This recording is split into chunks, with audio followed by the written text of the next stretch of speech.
করতেছে, আমার আম্মু কেমন জানি করতেছে। নবী আকরাম সাল্লাল্লাহু আলাইহি ওয়াসাল্লাম হুজরার ভিতরে যাইয়া দেখেন খাদিজাতুল কুবরা গড়ায় আর কাঁদে, গড়ায় আর চিৎকার করে, আর কেমন জানি কান্না করে, আর ভয়া ভয়া কান্না করে। আল্লাহু আকবার, আল্লাহু আকবার। নবী আকরাম সাল্লাল্লাহু আলাইহি ওয়াসাল্লাম খাদিজাতুল কুবরাকে যাইয়া বললেন, ও বিবি, ও আমার বিবি, তোমার কি হয়েছে বলো, তোমার কি হয়েছে বলো। খাদিজা রাদিয়াল্লাহু তাআলা আনহা দিয়া বলে, ইয়া রাসূলুল্লাহ, ইয়া হাবিবাল্লাহ, আমি তো দুনিয়াতে ছিলাম, আপনার সাথে ছিলাম, আল্লাহ তাআলা আপনার সাথে আমাকে কবুল করছিল। ও আল্লাহর রাসূল, আমি হয়তো আপনার খেদমত করতে পারি নাই, আমি যেই দিন দুনিয়া থেকে চলে যাব গো রাসূল, ও আল্লাহর রাসূল আমারে maaf করে দিয়েন। ও আল্লাহর রাসূল, আমার অনেক ভয় হয় যখন সবাই আমাকে কবরের ভিতরে রেখে আসবে, যখন সবাই কবরের ভিতরে রেখে আমাকে রেখে চলে আসবে, আমি কবরে সওয়াল জবাব কেমনে দেব গো রাসূল, আমি কবরে সওয়াল জবাব কেমনে দিব। ও আল্লাহর রাসূল, আমার তিনটা ওয়াদা আপনি মানবেননি, আমার তিনটা মনের আশা আপনি মানবেননি। আল্লাহর রাসূল খাদিজাকে ডাক দিয়া বলে, ও আমার হাবিব, ও আমার বিবি, বলো বলো বলো, তোমার কি আশা, তোমার কি আশা। আল্লাহু আকবার, আল্লাহু আকবার। দেখেন উম্মুল মুমিনিন যিনি, আল্লাহু আকবার, মুসলমানের সমস্ত উম্মার মা যিনি, সমস্ত উম্মার মা খাদিজাতুল কুবরা রাদিয়াল্লাহু তাআলা আনহা, ওই ব্যাগে আছে খাদিজাতুল কুবরা রাদিয়াল্লাহু তাআলা আনহা যদি কবরের ভয়ে এত কান্না করতে পারে, এই খাদিজাতুল কুবরা রাদিয়াল্লাহু তাআলা আনহা, খাদিজাতুল কুবরা রাদিয়াল্লাহু তাআলা আনহা আল্লাহর রাসূলকে ডাক দিয়া বলেন, ইয়া রাসূলুল্লাহ, ইয়া হাবিবাল্লাহ, আমি যখন মারা যাব তখন আমারে যখন আপনারা দাফন করবেন, ও আল্লাহর রাসূল, আপনার জুব্বা মুবারক দিয়ে আমারে দাফন করিয়েন। ও আল্লাহর রাসূল, আমার কবরকে অনেক ভয় লাগে, এই কবর প্রত্যেকটা দিন ডাকতে থাকে না বাইতুল ওয়াহদা,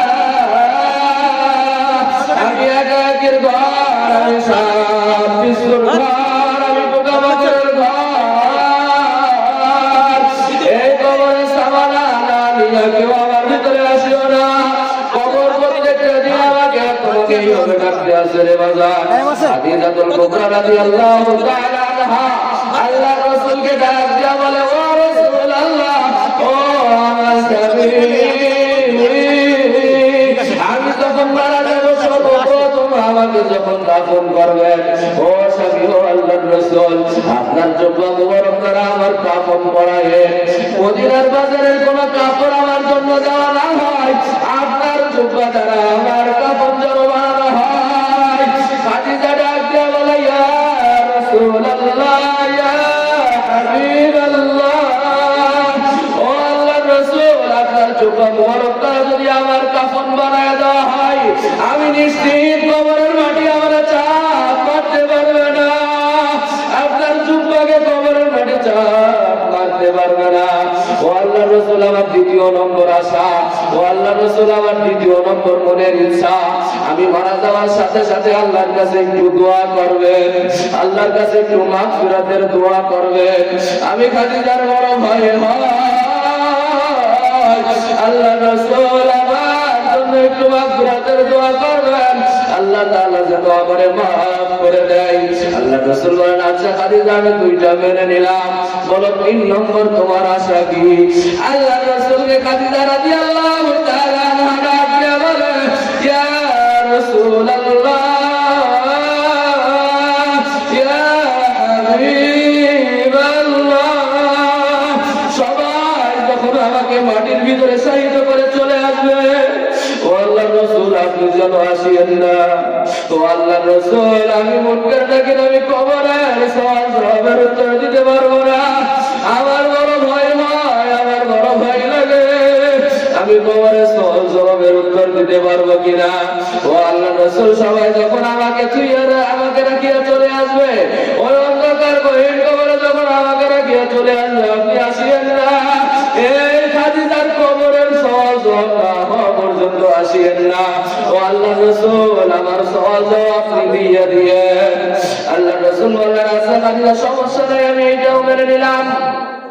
আল্লাহু আকবার। উম্মুল মুমিনিন যখন খাদিজা রাদিয়াল্লাহু তাআলা আনহা দুনিয়া থেকে চলে গেলেন, খাদিজা রাদিয়াল্লাহু তাআলা আনহা দুনিয়া থেকে যাওয়ার পর আল্লাহর রাসূলের জুব্বা মুবারক তার কাফন বানানো হলো। কাফন বানানোর পরে আল্লাহর রাসূল তিনার জন্য মাগফিরাতের দোয়া করলেন। সবাই যখন কবরে খাদিজা রাদিয়াল্লাহু তাআলা আনহাকে রেখে চলে আসলেন, খাদিজা রাদিয়াল্লাহু তাআলা আনহাকে রেখে যখন সবাই চলে আসলেন, আমার এতিম নবী, আমার মায়ের নবী খাদিজা রাদিয়াল্লাহু তাআলা আনহার মাথার গোড়ায় দাঁড়ায় রয়েছে। খাদিজা রাদিয়াল্লাহু তাআলা আনহার কবরের গোড়ায় দাঁড়ায় রয়েছে। আমার এতিম নবী দুই চোখের পানি ছেড়ে কান্না করে। আর আমার নবীর মাও ছিল না, বাবাও ছিল না। দুঃখের দিনে বিবি খাদিজা রাদিয়াল্লাহু তাআলা আনহা দুনিয়া থেকে চলে গেল। আল্লাহু আকবার, আল্লাহু আকবার।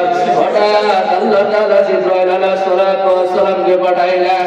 জিবরাইল আলাইহিস সালাতু ওয়াস সালামকে পাঠানোর পর আল্লাহ তাআলা জিবরাইল আলাইহিস সালাতু ওয়াস সালামের মাধ্যমে জানায় দিলেন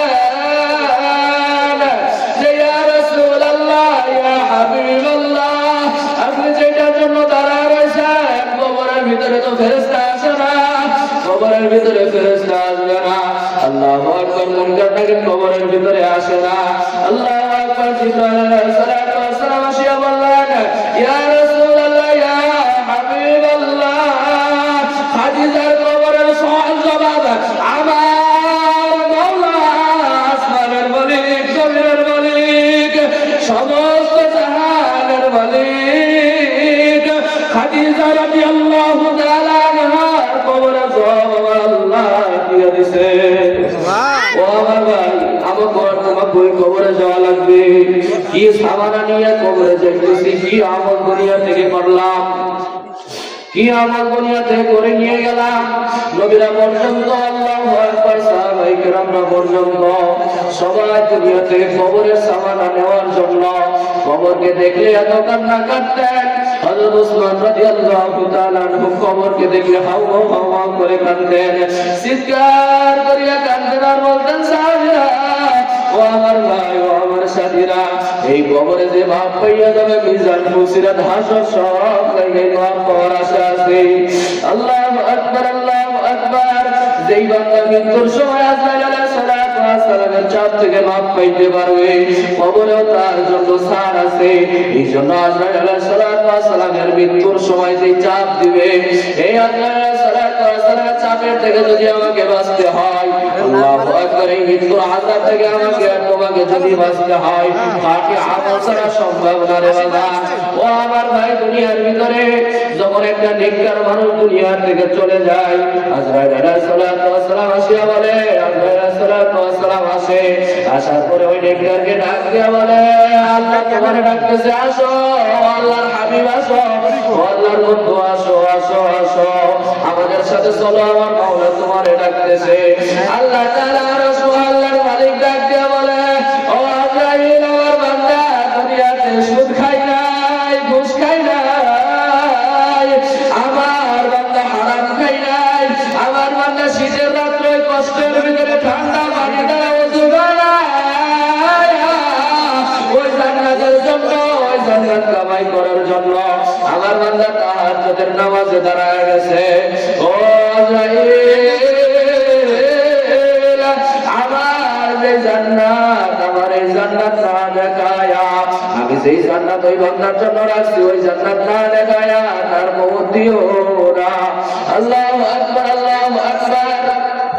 ওই বান্দার সামনে তখন জান্নাতকে ধরা হয়, ওই বান্দার সামনে জান্নাত ধরা হয়, ওই বান্দা তখন জান্নাতের দিক থেকে মুখ ফিরায় নেয়।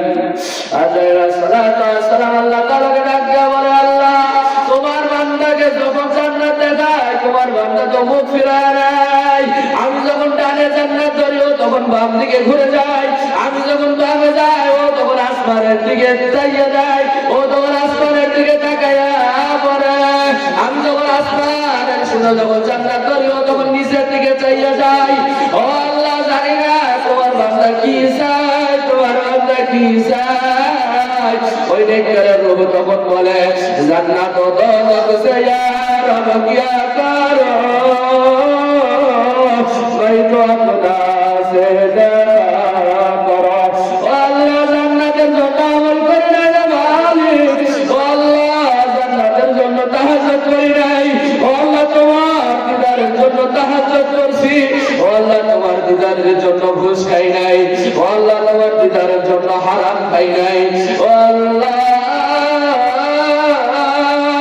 তোমার দিদার না পাওয়া পর্যন্ত এই বান্দার কলিজা শীতল হবে না আল্লাহু আকবার আল্লাহু আকবার আল্লাহ তাআলা তখন ফেরেশতাদের ডাক দিয়া বলে রে ফেরেশতারা ও ফেরেশতা সরা সরা সরা সরা ফেরেশতারা আমার নূরের পর্দা হটাইয়া দে সরাইয়া দে আমার নূরের পর্দা সরাও সরাও সরাও আল্লাহু আকবার আল্লাহ তাআলা ৭০,০০০ নূরের পর্দা সরে যায় আল্লাহু আকবার ওই সময় নেককার বান্দা আল্লাহর নূরের পর্দার দিকে তাকায়া থাকে আসমানের দিকে তাকায়া থাকে আল্লাহ নূরের পর্দা সরার সাথে সাথে যখন আল্লাহ তাআলার নূর ওই বান্দা যখন আল্লাহ তাআলার নূর দেখতে পায় তখন আল্লাহ কইয়া ডাক দেওয়ার মালিকের দরবারে হাজির হইয়া যায় আল্লাহ রাসূল ডাক দিয়া বলে মায়ের কোলে সন্তান যখন ঘুমায় থাকে কখন মায়ের দুধের গোটা এবং সন্তানের মুখ আলাদা হইয়া গেছে টের পাই না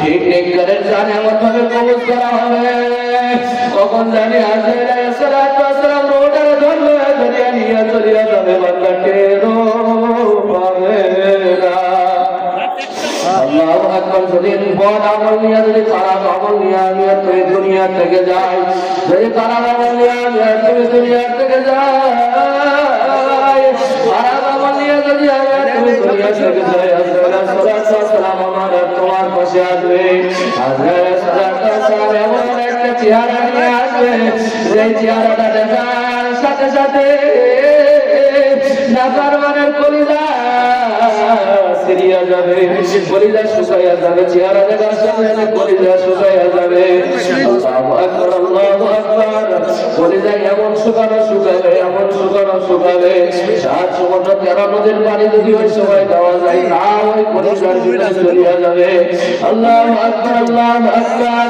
নাফরমান সামনে দেখবে জানিল দিকের মতো বড় বড় দুইটা চক্ষু প্রত্যেকটা বসনায় গোড়া থেকে আগুনের ঝলক বাড়াইতেছে আগুনের ঝলক বাড়াইতেছে নাফরমানটা দেখিয়া নাফরমানের রূহ এক জায়গায় স্থির হইতে পারবে না নাফরমানের রূহ প্রত্যেকটা রগ প্রসারের ভিতর থেকে দৌড়াদৌড়ি করতে থাকবে আল্লাহু আকবার আল্লাহু আকবার প্রত্যেকটা রগের ভিতরে ছোটাছুটি করতে থাকবে আল্লাহ তাআলা ওই সময় বলবে আমার বদলার ধার ধার ধার ধার যে হারামকে হারাম মনে করে নাই সুদকে সুদ মনে করে নাই ঘুষকে ঘুষ মনে করে নাই জিনাকে জিনা মনে করে নাই গুনাহ করিয়া আরাম পাইছে ও আজকে যে জাহান্নাম ও কামাই করছে ওই জাহান্নাম না দেখায়া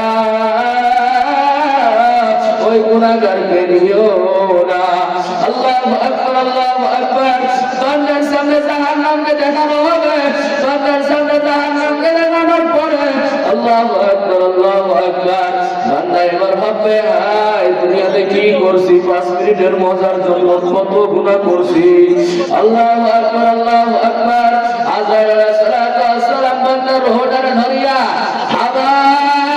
ধরিয়া বান্দার সমস্ত রগ সিলতে সিলতে টানতে টানতে বান্দাকে দুনিয়া চলিয়া যাবে রে বাজার কত কষ্ট আবার কবরের ভিতরে যাইয়া তার জাহান্নামের আযাব শুরু হইয়া যাবে এই জন্য ভাই দুনিয়া থেকে জান্নাতের কামানা জান্নাতের সামানা নিয়ে যাওয়ার আল্লাহ তাআলা যেন আমাদের সবাই